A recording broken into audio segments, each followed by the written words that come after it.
Ringrazio Deborah Bergamini e la ringrazio in particolare per aver ricordato il premio Nord-Sud dato alla parlamentare kuwaitiana Rola Dashti. È stata una delle prime 4 donne ad avere accesso al Parlamento del suo paese, una grandissima attivista dei diritti umani. Qualche volta, anzi direi più delle volte, la politica è soprattutto valore simbolico. In questo caso il valore simbolico di questo premio è stato veramente grande. E poi la ringrazio di aver voluto condividere appunto la proposta di allargare e di recepire la raccomandazione che è stata firmata dai Paesi membri del Consiglio d'Europa contro la violenza alle donne. Come ricordava Maud, si tratta di una raccomandazione aperta che può essere convenzione aperta che può essere accolta da qualunque Paese, e questo sarà anche questo un punto, un argomento di dibattito senz'altro interessante per il prosieguo dei lavori. Invito alla conclusione di questa sessione d'apertura il Presidente dell'Assemblea parlamentare del Consiglio d'Europa a Strasburgo, l'amico, collega Mevlut Cavusoglu, che ringrazio tantissimo per essere qui, da sempre un sostenitore delle politiche femminili nel Mediterraneo, un sostenitore del Centro Nord-Sud. Grazie. Thank you very much, Madam Chair. Excellencies, ladies and gentlemen, dear colleagues, friends, I would like to thank most warmly the organizer of this conference, which comes at the right moment and in the right place. Indeed, Rome is an excellent choice for a place to host this conference, not only because it is a beautiful city, but also because there are strong historical and cultural links between Italy and all the countries of the Mediterranean, and Italy's foreign policy is very attentive to developments in that region.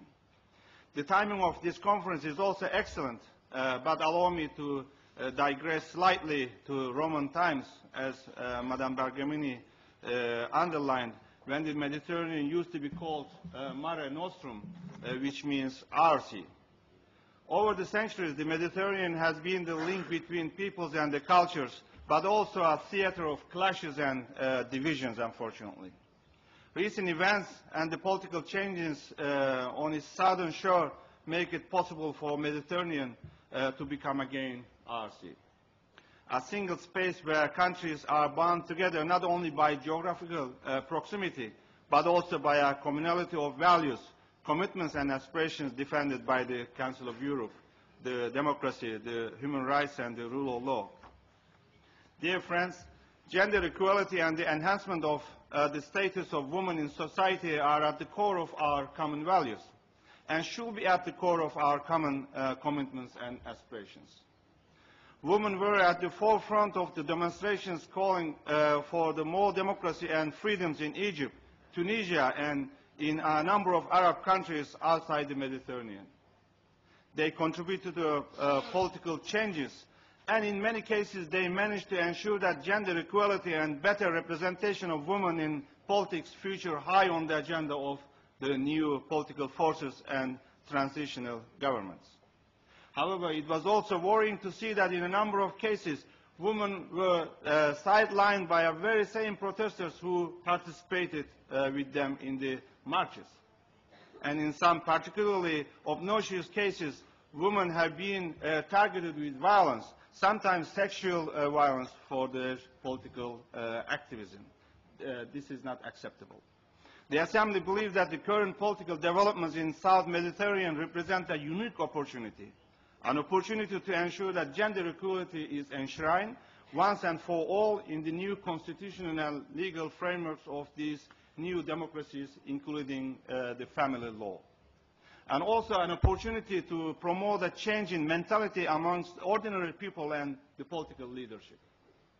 Women must have their say in the running of the public institutions and in the political decision-making process, in voting and standing for election in the same way as men. The empowerment of women shouldn't be limited to the public sphere, of course. In many countries of the South Mediterranean, women increasingly represent a driving force in the economy, as successful entrepreneurs or highly educated administrators. With their courage, determination and endurance, women also represent the majority of the immigrant population in Europe. It is often their remittances gained through hard work and exposure to the harsh working conditions that support the children, husbands, and the families back in their countries of origin. Regrettably, the political debate in our countries about Muslim women has mostly concentrated on the matters such as so-called honor crimes, forced marriages, marital rape, the female genital mutilations, and the issues of headscarf and the integral veil or burqa. Without disputing the importance of these issues, our Assembly on Equal Opportunities for Women and Men is currently exploring the issues of emancipation of Muslim women in Europe to highlight their efforts to achieve gender equality and equal opportunities in European societies in relation to men, but also to the non-Muslim women. We therefore believe that women from South are drivers of change also in European societies. They promote and strengthen our understanding of equal opportunities, tolerance, and dialogue. Let me, however, add a fundamental consideration valid for any country and any geographical area in the world. There cannot be any real gender equality as long as violence against women persists. No culture, religion, and tradition can be used to justify violence and inequality between human beings. Freedom from violence is a basic human right without which all the other rights are meaningless.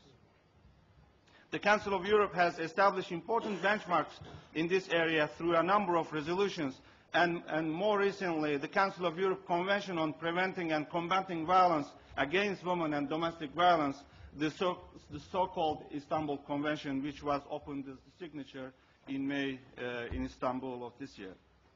And in the framework of the Council of Europe campaign, which preceded the adoption of the Convention, the Assembly set up a network of contact parliamentarians committed to combating violence against women. It is currently composed of 43 members of parliamentary delegations of observer and member states to the Parliamentary Assembly, and I'm very happy to see some of our colleagues at this meeting as well. They have so far conducted more than 200 activities in different countries, and they are doing a great job in raising awareness of this plight amongst the parliamentarians and the general public. I know that Chairman of the Committee on Equal Opportunities, Mr. Mendes Bota, who is supposed to be with us also today, is thinking of enlarging the network further to the southern Mediterranean, and I hope that this conference will help develop this idea very successfully. Dear friends, the Assembly was visionary, as Madam Bugikyo just mentioned, when in June 2009 it adopted Resolution 1680, in which it resolved to establish a new status for institutional cooperation with the parliaments of non-member states in the neighboring region. The purpose of this formal cooperation called Partnership for Democracy is consolidating democratic transformations and promoting stability, good governance, and respect for human rights and the rule of law in the region. I'm pleased to inform you that so far the Parliament of Morocco and the Palestinian National Council have obtained this status, and the Parliament of Kyrgyzstan has also officially expressed the decision of the Kyrgyz Parliament to request it. And I hope that more parliaments will follow, and I count on you who are coming from this region, the neighborhood, to follow up this matter with your authorities when you are back. The status of Partner for Democracy comes with important benefits, but also with commitments which the Assembly will monitor on a regular basis. The Parliament which requests such status should make an explicit reference to its aspiration to embrace the values of the Council of Europe. And amongst these values, gender equality is a core element. The candidate Parliament should in particular commit itself to encourage balanced participation of women and men in public and political life. Furthermore, the parliamentary delegation enjoying Partner for Democracy status should include at least the same percentage of the underrepresented sex as is present in the Parliament. In any case, one representative from each sex. Ladies and gentlemen, dear colleagues, as I said at the beginning of my speech, the Romans used to call Mediterranean the Mare Nostrum, our sea. I would like to call it a sea of opportunities. Recent developments of the southern shore of the Mediterranean gives us the opportunity to deepen understanding and dialogue between the people from different cultures and religions. Intercultural and interreligious dialogue has been at the heart of our Assembly's work, and it has been also one of my priorities as the President of the Assembly.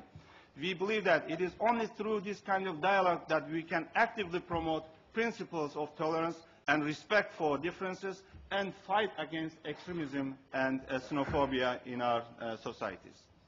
The current events also give us an unprecedented opportunity to establish a stable and structural forms of cooperation based on common values, commitments, and aspirations. Let me just outline a few avenues which the Assembly considers as particularly beneficial. And here I refer to the recently adopted Assembly resolution on cooperation between the Council of Europe and the emerging democracies in the Arab world.